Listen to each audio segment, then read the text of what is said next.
दो चक्र हमारे हो गए थे। आज हम तीसरा चक्र लेंगे, मणिपुर चक्र। ठीक है, मणिपुर चक्र के बारे में समझेंगे। तो मणिपुर यानी कि मणि मतलब होते हैं रतन, और पुर माने होता है स्थान, रहने का। ठीक है, तो यानी कि मणिपुर का अर्थ अर्थ हो गया रत्नों का नगर या रत्नों का स्थान, रहने का, जहां पर रत्न रहते हैं। ठीक है, तो रत्न कौन से हैं हमारे? हमारे जो मेन रत्न है, एक तो मटेरियल लाइफ के रत्न होते हैं, यानी कि यहाँ से ही हमें मटेरियल चीजें मिलती हैं। तो नीचे के तीन चक्रास, जैसे कि मैंने बताया था, हमारी मटेरियल लाइफ को दिखाते हैं, यानी कि भोग की चीजें। जितनी भी भोग उपभोग की चीजें हैं, जितनी भी हमें रोटी कपड़ा और मकान, ये सारी जितनी भी चीजें हैं, ये सब हमें कहाँ से मिलती है? नीचे के तीनों चक्रास से ही मिलती हैं। मूलाधार, स्वादिष्ठान और मणिपुर। ठीक है, तो इस तरह से। और आगे के ऊपर के जो तीन चक्रास है वो आध्यात्मिकता को लिए हुए हैं, और ये जो नीचे के तीन चक्रास है ये भौतिकता को लिए हुए हैं। और जो बीच का हृदय चक्र है वो इन दोनों का संगम है, यानी कि भौतिकता का भी और साथ ही साथ आध्यात्मिकता का भी। जब भौतिकता से उठकर हम लोग आगे आध्यात्मिकता की ओर बढ़ने लग जाते हैं, तब हमारी ऊर्जा हृदय चक्र के पास आ जाती है। और फिर उसके बाद जैसे जैसे हम और ज्यादा आध्यात्मिक होते जाते हैं, वैसे वैसे ही हमारी ऊर्जा ऊपर की ओर बढ़ती है। और यदि हम सिर्फ भौतिक जीवन में ही अपने आप को मतलब रखते हैं, तो हमारे सिर्फ नीचे के चक्रास ही खुलते हैं। ठीक है, तो इस तरह से ये है। तो मणिपुर का अर्थ हो गया रत्नों का नगर, जहां पर हमारी ऊर्जा का सबसे ज्यादा दबाव रहता है। जो हमारी जैविक यानी कि जो भौतिक ऊर्जा है, उसका सबसे ज्यादा दबाव हमारा यहीं पर रहता है, क्योंकि यहीं से हमें अपनी चीजों की प्राप्ति होती है।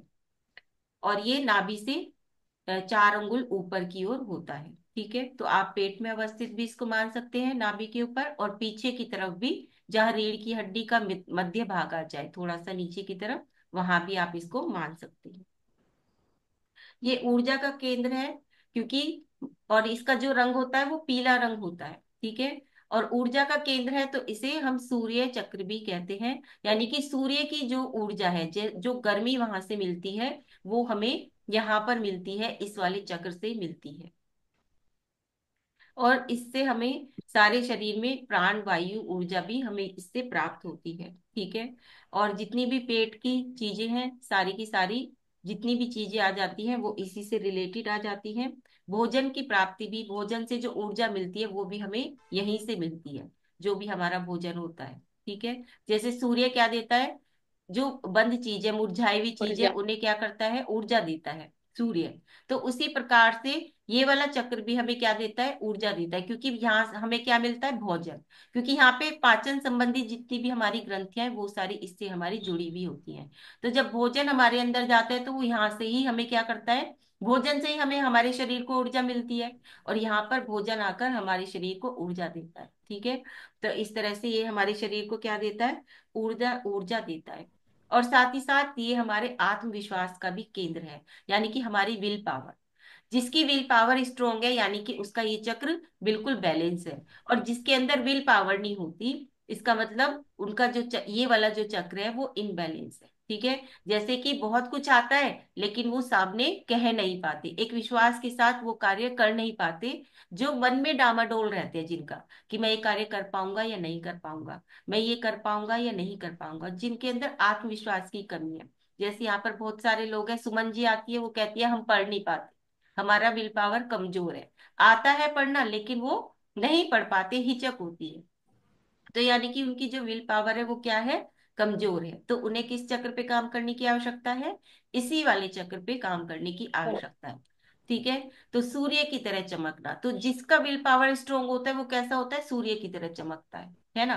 क्योंकि उसका यश चारों ओर फैलता है, क्योंकि वह उनकी विल पावर स्ट्रोंग होती है और वह कोई भी कार्य कर पाते हैं। जिनकी विल पावर स्ट्रोंग होती है वो कोई भी कार्य करने से डरते नहीं है, किसी भी प्रकार के कार्य हो वो कर पाते हैं। ठीक है, तो इस तरह से ये हमारा चक्र है। साथ ही साथ जो हमारी महत्वाकांक्षाएं होती हैं, ठीक है, उनको भी पूरी करता है। यहीं से ही हमारी महत्वाकांक्षाएं भी दिखाई देती हैं कि हम क्या चाहते हैं अपनी लाइफ से। हम यानी कि ये भी चाहते हैं वो भी चाहते हैं, महत्वाकांक्षाएं जितनी भी हमारी इच्छाएं होती हैं वो सारी भी हमारी इस चक्र से जुड़ी हुई होती हैं। और साथ ही साथ सम्मान पाने की इच्छा, और साथ ही साथ संपत्ति को पाने की इच्छा भी हमारे इसी चक्र से उत्पन्न होती है, कि हमें सम्मान मिल जाए। ठीक है, क्योंकि जिनकी विल पावर स्ट्रांग होगी वो कोई ना कोई कार्य तो करेंगे ही। और जब कार्य करेंगे तो कहीं ना कहीं हर कोई जो भी कार्य करता है वो चाहता है कि हमें उस चीज की, हमें सम्मान भी प्राप्त हो, हमारा नाम भी हो। तो जो फेमस है, नाम है, ये सारी चीजें की इच्छाएं जो होती हैं वो हमारी इस चक्र से ही उत्पन्न होती है। ठीक है। इसका रंग मैंने बता ही दिया आपको, पीला है। इसका जो स्थान है वो नाभि से ऊपर है, 4 अंगुल। पंखड़ी इसके अंदर 10 होती है, 10 पंखड़ी वाला ये चक्र है। इसका जो तत्व है वो अग्नि तत्व है, क्योंकि अग्नि क्या करती है, हमारी भोजन को पचाती है। अगर अग्नि तत्व नहीं होगा तो भोजन पच नहीं पाएगा। ठीक है। एक अग्नि तत्व तो हमें बाहर चाहिए भोजन को पकाने के लिए, और एक अग्नि तत्व हमें अपने पेट के अंदर चाहिए उस भोजन को पचाने के लिए। ठीक है। तो इसलिए इसका जो तत्व है वो अग्नि है। दिन गुरुवार है। शादी, जिनकी शादी नहीं हो रही उनका भी इसी चक्र से रिलेशन होता है, यानी कि ये चक्र उनका इनबैलेंस है, इसीलिए उनकी शादी में भी दिक्कतें आती है, मैटेरियल लाइफ, शादी। ठीक है। तो दिन इसका गुरुवार है और इसका ग्रह भी बृहस्पति है, यानी कि गुरु ग्रह है। और ग्रह स्वामी है श्री आदिनाथ भगवान। रतन है पुखराज। और जो कल हमने स्वादिष्ठान वाला बताया था इंग्लिश, उसका अर्थ है इंद्रगोप। इंद्रगोप नाम का एक क्या कहते हैं, वो रतन होता है। ठीक है। जो हमने कल उसका स्वादिष्टांत का इंग्लिश में बताया था, यानी कि कार्निलीन। कार्निलीन का अर्थ है इंद्रगोप। ये एक ब्राउन कलर का या ऑरेंज कलर का होता है। इसके ये स्टोन होता है, ठीक है, ऑरेंज से कलर का या थोड़ा ब्राउन से कलर का, डार्क ऑरेंज और ब्राउन कलर आ जाता है जिसमें, ऐसा ये स्टोन होता है। और जिसका हम ब्रेसलेट बनाकर भी हाथ में पहन सकते हैं। ठीक है। हिंदी में इसे इंद्रगोप कहते हैं। हाँ, तो इसमें जो हमारा मणिपुर चक्र है इसका रतन है पुखराज। पीले रंग का होता है पुखराज। बीज मंत्र है रम। रम बीज मंत्र भी अग्नि तत्व को लिए हुए है। ग्रंथि है एडर्नल ग्लैंड। हीलिंग नंबर है 293।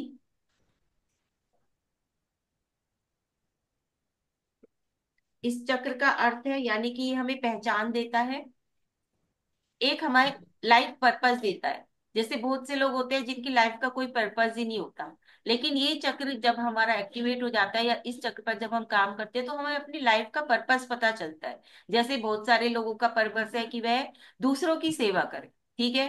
कुछ लोगों का पर्पस होता है कि वह हीलर हीलर बन जाए। कुछ लोगों का कोई और पर्पस होता है। तो हमें अपनी लाइफ का पर्पस पता चलता है इस चक्र के द्वारा, कि हमारे इस लाइफ का उद्देश्य क्या है। ठीक है। और फिर हम उसी चीज में कार्य करने लग जाते हैं। उद्देश्य को पता करने का क्या मतलब अर्थ है, क्यों हमें पता करना चाहिए कि हमारी लाइफ का उद्देश्य क्या है। क्या होता है कि हम अक्सर अपने जीवन में परेशान रहते हैं, मतलब सब कुछ होते हुए भी हमें वो खुशी नहीं मिलती। तो इसका मतलब है कि आप अपनी लाइफ का पर्पस को अभी नहीं जी रहे, आपको उस तक नहीं पहुंचना जिसलिए आपका इस धरती पे जन्म हुआ है, या आपको उस लाइफ का पर्पस मिला है। क्योंकि सब कुछ होते हुए भी जिनका मन अशांत रहता है, जो खुश नहीं रहते, जो कहते हैं हमें पता ही नहीं कि हमें क्या करना है क्या नहीं करना, हम क्या कर रहे हैं। या बहुत से लोग होते हैं जो करते कुछ है लेकिन उनका वहां मन नहीं लगता, जैसे कोई नौकरी कर रहे हैं या कोई सब्जेक्ट ले लिया, बच्चों पे ही आ जाइए। बच्चों को हमने जबरदस्ती 11वीं 12वीं में साइंस दिलवा दी, जबकि उनको वो नहीं करना। अभी आज ही मेरी एक से बात हो रही थी, वो मैं पूछ रही थी आपको क्या दिलाना है अपने बेटे को, तो वो कह रही थी कि और क्या दिलाएंगे, डॉक्टरी करानी है, हमारे घर में तो सब डॉक्टर है, हम तो उसे डॉक्टर बनाएंगे। मैंने कहा आपका बेटा क्या बनना चाहता है? बोली वो तो यूट्यूबर बनना चाहता है। यूट्यूबर बनने से क्या होता है? तो ये होता है, यानी कि बच्चा चाह कुछ और रहा है, उसकी लाइफ का पर्पस कुछ और है, वो उस और भाग रहा है। लेकिन उनके जो घर के लोग हैं वो क्या चाह रहे हैं, उसको डॉक्टर बनाना चाह रहे हैं। मान लीजिए बाई चांस बच्चे की नहीं चली, उन्होंने उसे डॉक्टर बना दिया, तो वो कभी भी खुश नहीं रह पाएगा।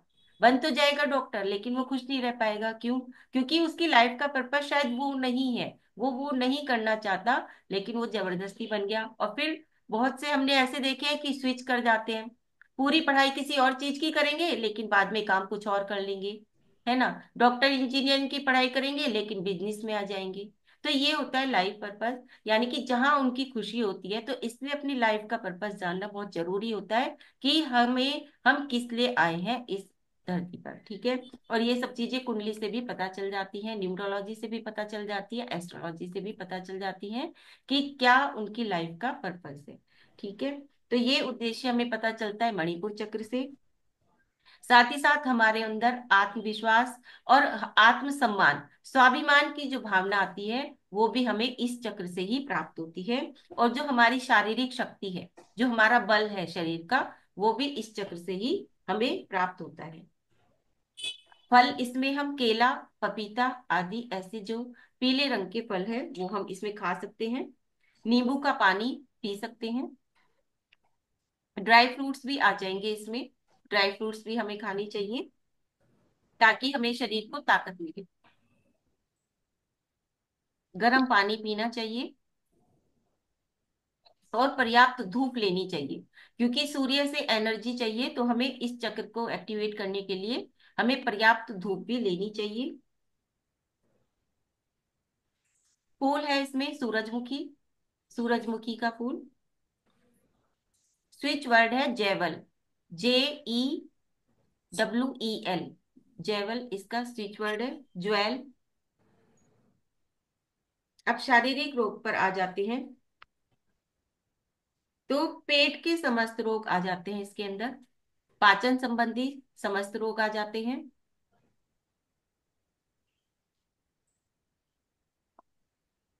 अल्सर, ब्लड शुगर कम होना, बढ़ना नहीं, ब्लड शुगर कम होना। आंतों में सूजन, लीवर डिसऑर्डर, यानी कि लीवर में प्रॉब्लम, लीवर में सूजन। गठिया, जोड़ों की सूजन। अग्नाशय से संबंधित रोग, पथरी, मधुमेह, कब्ज, पीठ की तकलीफ थोड़ा ऊपर की ओर, क्योंकि स्वादिष्टान से हमारी पीछे की नीचे की ओर थी, लोअर जो बैक में दर्द होता है, और ये थोड़ा ऊपर की ओर, ठीक है। और कमजोर याददाश्त।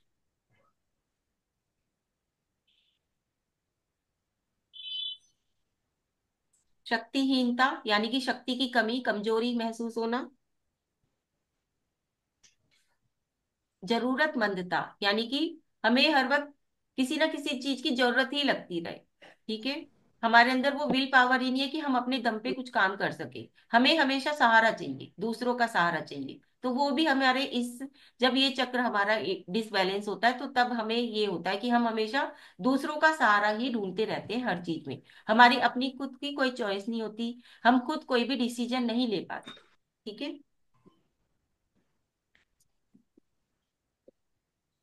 भावनात्मक में जैसे घबराहट, निराशावादी होना, बहुत ज्यादा निराशावादी होना, अपने अंदर एक हीन भावना रहना, कॉम्प्लेक्स को लेके, अपनी हाइट को लेके, अपने क्या कहते हैं रंग को लेके, या कहीं कोई चोट का निशान है उसको लेके, तो ऐसे हीन भावना, नहीं मैं सुंदर नहीं हूं, नहीं मैं लोगों के बीच में कैसे जाऊंगा, नहीं वो ज्यादा सुंदर है। तो ऐसे एक हीन भावना अपने अंदर आ जाना हर चीज को लेके। आत्मबल की कमजोरी, तृष्णा, तृष्णा, ईर्ष्या, चुगली, लज्जा, भय, मोह और घृणा आदि, ये सारे जितने भी भाव हैं भावनात्मक रूप से, ये सारे के सारे भाव हमारे अंदर आने लग जाते हैं अगर ये हमारा मणिपुर चक्र डिसबैलेंस होता है,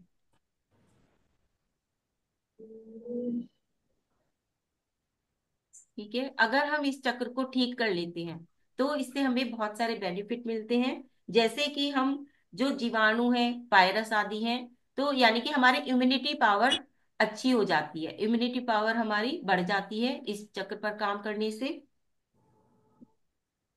और हमारी जो मानसिक बुद्धिमत्ता है वो भी बढ़ती है।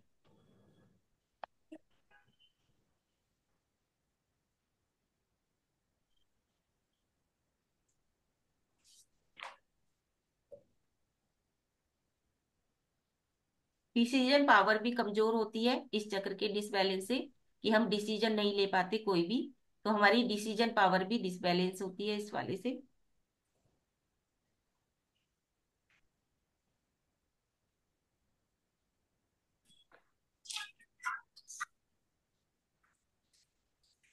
ठीक है, इसकी जो भावना है वो है आई डू, यानी कि मैं कर सकता हूँ। अपनी विल पावर बढ़ाने के लिए हमें क्या बोलना है? आई डू, मैं कर सकता हूँ। कोई भी कार्य हो, आप नहीं कर पा रहे हो, तो उसमें आपको यही बोलना है, नहीं, आई डू, मैं कर सकता हूँ।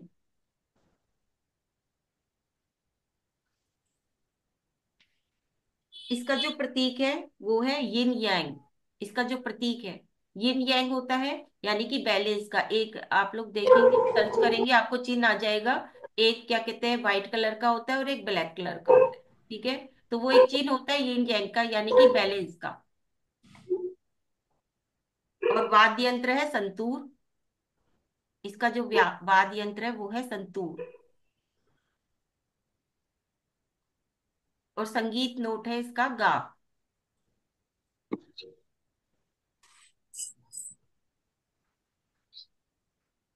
सा रे गा। ठीक है, तीसरा चक्र है हमारा। अब कल्याण मंदिर स्तोत्र के कौन कौन से काव्य हैं जो इससे रिलेट करते हैं?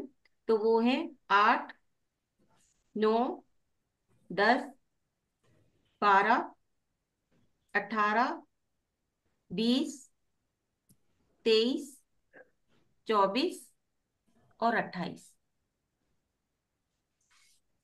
एक बार और बोल देती हूँ। 8, 9, 10, 12, 18, 20, 23, 24 और 28। ठीक है, तो इस प्रकार से ये हमारा मणिपुर चक्र के बारे में थोड़ी सी जानकारी।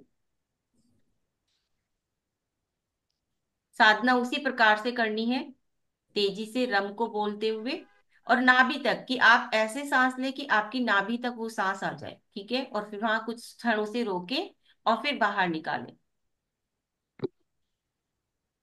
ठीक है, मैं सिंबल ग्रुप में सेंड कर दूंगी ये नियंग का। तो उस, और जब भी विजुअलाइज करें, पीले रंग को विजुअलाइज करें कि वहां पर आपकी नाभि के आसपास सारे में पीला रंग है। ठीक है, इस प्रकार से आप इसकी साधना करेंगे। किस किसने शुरू करी है साधना? कोई किसी ने प्रैक्टिस करके देखी है? प्रीति ने।